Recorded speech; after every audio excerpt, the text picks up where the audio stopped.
Have you ever seen a woman simply turn and walk away? And somehow, that's the exact moment she becomes unforgettable. She doesn't yell, she doesn't beg, she doesn't even look back. And the farther she walks, the more he realizes what he's losing. This isn't a game. It's not revenge. It's a skill, rooted in psychology, that most women were never taught. In the next few minutes, I'll share 8 powerful truths about why walking away can be the most magnetic thing you ever do, including one final technique so powerful. You can use it today and see results instantly. Stay until the very end, because once you understand this, you'll never chase again. It doesn't always happen with a fight. Sometimes it's quiet, no slammed doors, no dramatic speeches, just the soft sound of her footsteps moving in the opposite direction. He doesn't realize it at first. Not in the moment she picks up her bag. Not in the moment she opens the door. It's later, when the space she once filled becomes a hollow that nothing else can reach. This is the paradox when she finally walks away. She's not trying to hurt him. She's not trying to make him chase. She's reclaiming herself. Carl Jung once said, "The most terrifying thing is to accept oneself completely." Walking away is that acceptance in motion. It's the moment she decides her peace is worth more than her place in someone else's life. And that decision changes everything. Most women are taught to hold on, to try harder, explain more, bend further, hoping he'll finally see her worth. But here's the truth. Every time you overstay in a place where you're undervalued, you teach the world that your boundaries are negotiable. The woman who walks away knows better. She knows that love without respect will drain her dry. That attention without effort is a hollow gift. That proximity means nothing without presence. So she leaves, not in anger, but in clarity, not to make a point, but to make a choice. And here's the thing. When she does, the air shifts. He starts to remember the way her laughter softened his edges, the way her silence wasn't empty, but full of meaning, the way her presence anchored him without him even knowing it. That's the power of departure. It's not just absence. It's the sudden realization of what can't be replaced. If you've ever been that woman, the one who left quietly, without a scene, without a warning, you know the strength it takes. You know it's not about punishment. It's about self-respect. And that's why walking away is never really the end. It's the first step back toward yourself. In the next chapter, you'll see why absence speaks louder than presence, and how it can transform the way others see you and the way you see yourself. If this chapter stirred something in you, drop the words "I choose me" in the comments. Let's see how many women here are ready to walk, not out of bitterness, but out of self-worth. When she's there, it's easy to take her for granted. Her voice is just part of the background hum. Her laugh is something you expect to hear. Her presence becomes like oxygen, necessary, but unnoticed, until it's gone. Absence has a way of showing you what presence was really worth. It's not about making someone miss you on purpose. It's about the natural way a void reveals the shape of what used to fill it. Carl Jung once wrote, "Until you make the unconscious conscious, it will direct your life, and you will call it fate." And nothing makes the unconscious conscious like losing someone who mattered. When she walks away, she stops giving reminders of her value. She stops over-explaining why she matters. She stops putting herself in the line of sight just to be noticed. And in that space, he starts to notice anyway. At first, it's small. He reaches for his phone and realizes there's no message from her. He hears a song she loved, And instead of telling her, he sits with the thought alone. He scrolls through old photos, trying to remember what was happening in each one. Then it grows. He notices the empty chair at the table, the silence on the other side of the bed, the absence of her energy in the room. That's when the mirror appears.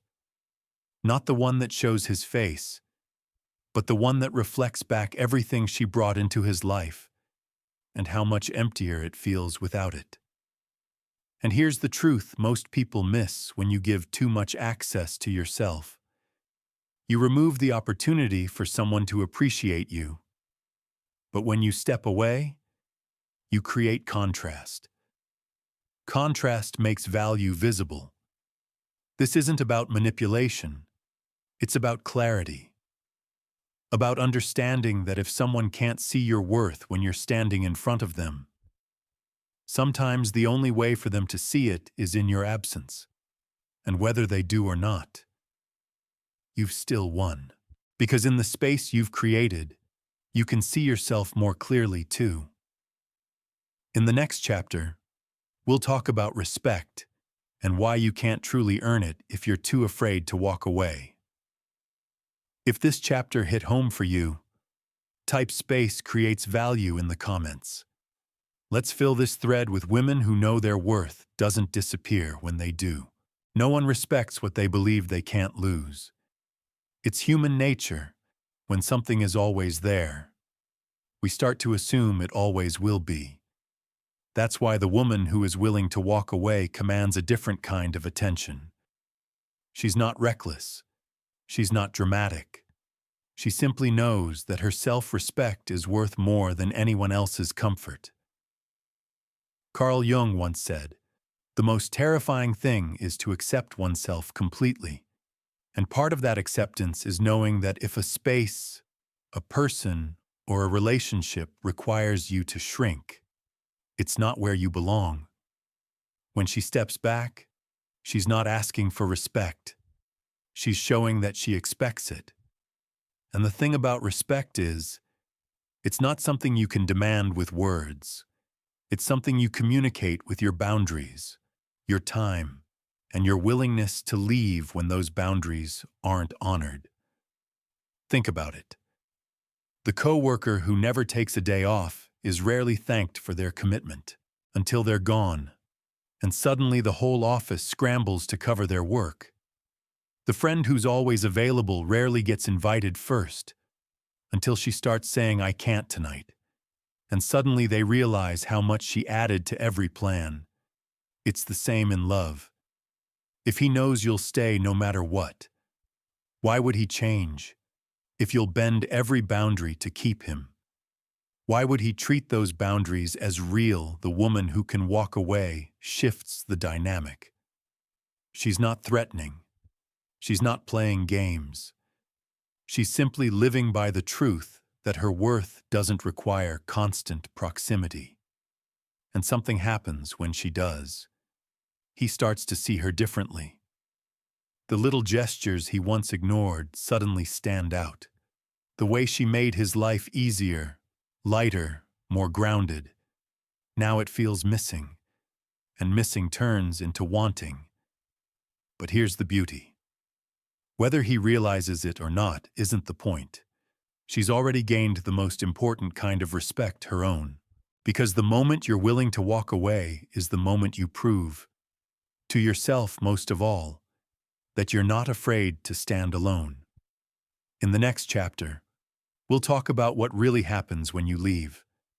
How walking away isn't just an ending, but a reset. If this chapter resonated with you, write "I choose respect" in the comments. Let's fill this space with women who know their worth is non-negotiable. Walking away is often painted as an ending. But for the woman who chooses herself, it's something far greater. It's the reset. When she steps out of a space that drains her, she's not just leaving someone behind. She's clearing a path back to herself. Her mornings feel lighter. Her breath comes easier. Even her thoughts start to shift from "what will he think" to "what do I need?" Carl Jung wrote, "There is no coming to consciousness without pain." And that's what this reset is. Not an escape from pain, but a transformation of it. At first, there's an ache. Her routines feel unfamiliar. The phone is quieter than she's used to. She catches herself reaching for old patterns, checking for messages, replaying past conversations, wondering if she made the right call. But slowly, something changes. She starts noticing details she had been too distracted to see. The way sunlight fills her kitchen in the morning. The way her favorite playlist makes even a grocery run feel like a small celebration. The way she sleeps better, deeper, without the undercurrent of anxiety she used to carry. The reset isn't about forgetting him. It's about remembering her. She begins to refill the parts of herself that she had been pouring out for too long. She says yes to dinners she once declined. She picks up hobbies she'd put on a shelf. She invests in her own growth, her own joy, her own peace. And here's the quiet truth. When a woman takes time to reset, she becomes magnetic in a new way.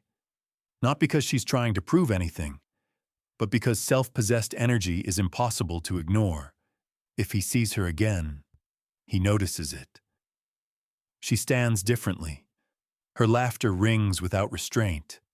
Her eyes no longer search for his approval, and whether he admits it or not, he feels the shift. But the beauty of the reset is that his reaction doesn't matter anymore. What matters is that she's no longer living in reaction to him at all. In the next chapter, we'll explore how walking away doesn't just reset your life. It makes you mysterious in a way that draws curiosity and respect without you having to lift a finger. If this chapter made you realize you might need your own reset, type "I'm starting fresh" in the comments. Let's see how many women here are ready to clear the path back to themselves.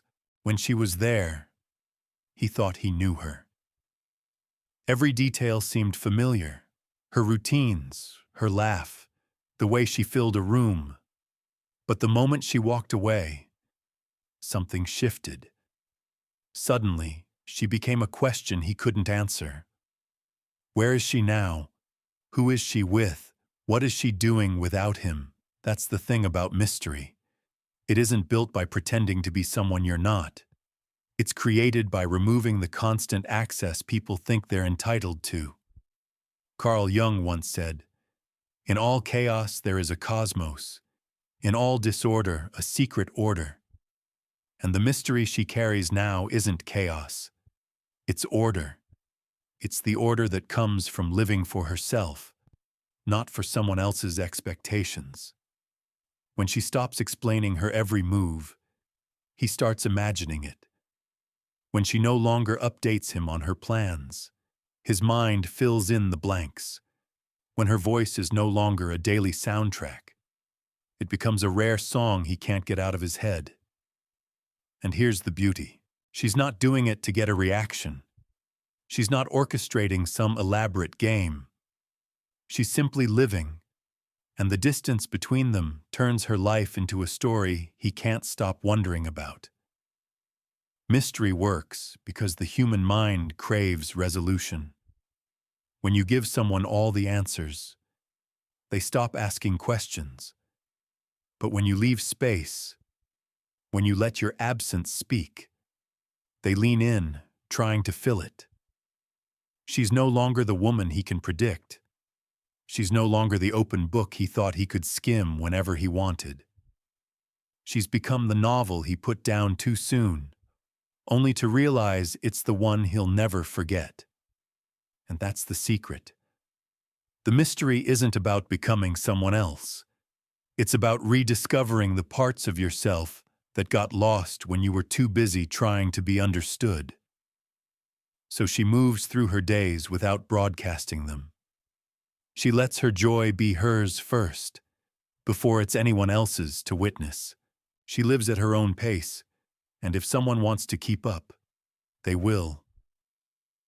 In the next chapter, we'll talk about one of the fastest ways to lose that mystery, and why just checking in can quietly hand back all the power you gained when you walked away. If this chapter reminded you that you don't owe anyone constant access, type "My life is mine" in the comments. Let's see how many women here are ready to keep some pages of their story private. The first thing most people do after walking away is look back, not with their feet, but with their phone. A quick just checking in. A "Hey, how have you been?"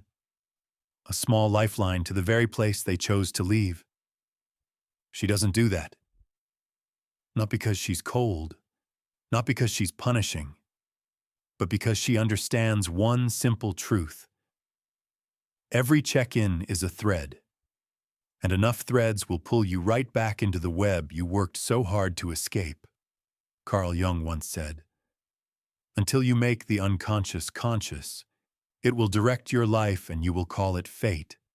She's made it conscious. She knows her old reflex is to keep that door cracked, just in case. But a cracked door is still an invitation.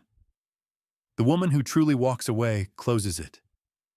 Kindly, quietly, completely. It's not about proving she can live without him. It's about actually living without him. She doesn't need to know what he's doing every weekend. She doesn't scroll for clues about who he's with now. She doesn't send that happy birthday text just to keep her name in his mind. Because she knows that the energy spent looking back is the same energy she could be using to build forward. And here's what happens when she stops checking in. She breaks the chain. Not the chain between her and him, but the chain that kept her anchored to a version of herself that accepted too little. At first, it feels strange. There's a gap where the habit used to be. But that gap is space. And space is where new things grow. She fills it with things that have nothing to do with him. Coffee with a friend she hasn't seen in years. A new book that keeps her up until 2 a.m. A workout that leaves her stronger than she remembered she could be. And without realizing it, she stops wondering what he's thinking. She starts wondering what she wants next. In the next chapter, we'll talk about the magnetic shift that happens when a woman isn't reaching for anyone, and how that space pulls the right things toward her without her even trying. Before we go there, here's something to think about tonight. If your phone stayed silent for the next week, whose name would you be tempted to type first? And what would happen if you didn't? It's not magic. It's not luck. It's physics. When she stops reaching for him, something in the air changes. When her world stops orbiting around his, the gravitational pull shifts, and without meaning to, she becomes the center. This is the paradox most people never understand. The less you reach, the more they lean. The more you release, the tighter they want to hold. Carl Jung once said, "What you resist persists." But the inverse is just as true. What you no longer cling to is free to find its way back to you. When she walked away, she didn't slam the door to make him chase her.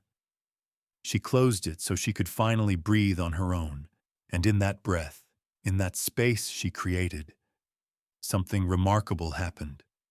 She stopped broadcasting need, and that absence of need made her presence feel different. He noticed, not in a single dramatic moment, but in small, unexpected ways. He saw her in a photo someone else posted, laughing, head tilted back, not even aware she was being captured. He heard her voice in his head when a song came on that she used to play. He caught himself wondering what she was doing that night, and for the first time, he didn't know. That not knowing made him restless. This is why walking away is magnetic, because it interrupts the pattern. It breaks the expectation that you'll always be there, always be reachable, always be waiting. But here's the important part. Her magnetism isn't about him. It's about her. It's the energy she creates when she's living for herself again. She's not checking if he's noticed. She's not timing her absence like a strategy. She's too busy moving forward. And forward motion is the most attractive energy in the world. Whether he comes back or not stops being the point. The point is that she's no longer standing still. And ironically, that's often when the knock comes, when she's too far into her own life to hear it at first. In the next chapter, we'll talk about why goodbye is never really the end, and how the final choice to walk away becomes the beginning of something far more powerful. If you've ever experienced this shift, that moment when letting go made you more magnetic than holding on ever could, share it below. Not for him. For the women who need to see it's possible. People think goodbye is an ending, and in some ways, it is. It's the closing of a chapter, the quiet sealing of a door that will no longer swing open for the same reasons it once did. But for her, goodbye isn't just a finish line. It's the starting line she's been avoiding. Carl Jung once wrote, "There is no coming to consciousness without pain, and walking away can hurt. It can leave an echo in the room where you used to stand, a phantom weight where someone's presence used to be. But pain has a way of sharpening vision. It strips away the illusions you built to justify staying. It shows you where you compromised too much, where you settled for too little, where you traded pieces of yourself for scraps of attention. Goodbye is the moment she chooses not to do that anymore. It's not about proving a point. It's not about making him see what he lost. It's about choosing a life where she doesn't have to lose herself to keep someone else. From the outside, people may think she's strong or cold. They may assume she's already moved on. But inside, she knows this isn't about moving on to someone else. It's about moving back into herself. Her mornings feel different now. Her steps are lighter. Her time belongs to her again. And so does her peace. Goodbye gave her more than it took from her. It gave her permission to dream without asking for approval. It gave her the freedom to build without fear of outgrowing someone. It gave her the kind of confidence that doesn't need constant reassurance, because she's already given it to herself. And here's the irony. When she's living this way, doors open without her knocking. Opportunities, friendships, love, they come. Not because she's chasing them, but because she's already living in the space they want to enter. So yes, goodbye can end a story. But for her, it's the prologue to a better one. If you're standing at your own threshold right now, if your hand is on the handle and you're wondering if you have the strength to turn it, know this: you are not walking into emptiness. You are walking into yourself. Before you go, leave 3 simple words in the comments. My next chapter. Not for me, not for anyone else, but as your own quiet declaration that the life you're meant to live is waiting on the other side of that door. At the heart of it, walking away isn't about ending something with someone else. It's about beginning again with yourself. It's the courage to choose respect over comfort, space over chasing, and peace over proving. Every step you take away from what diminishes you is a step back into your own strength. If these 8 chapters gave you something you needed to hear, don't let it stop here. Subscribe, so you don't just hear the next story, you live it, and let me know in the comments with 3 words: I choose me. Because sometimes, saying it out loud is the first step to making it true.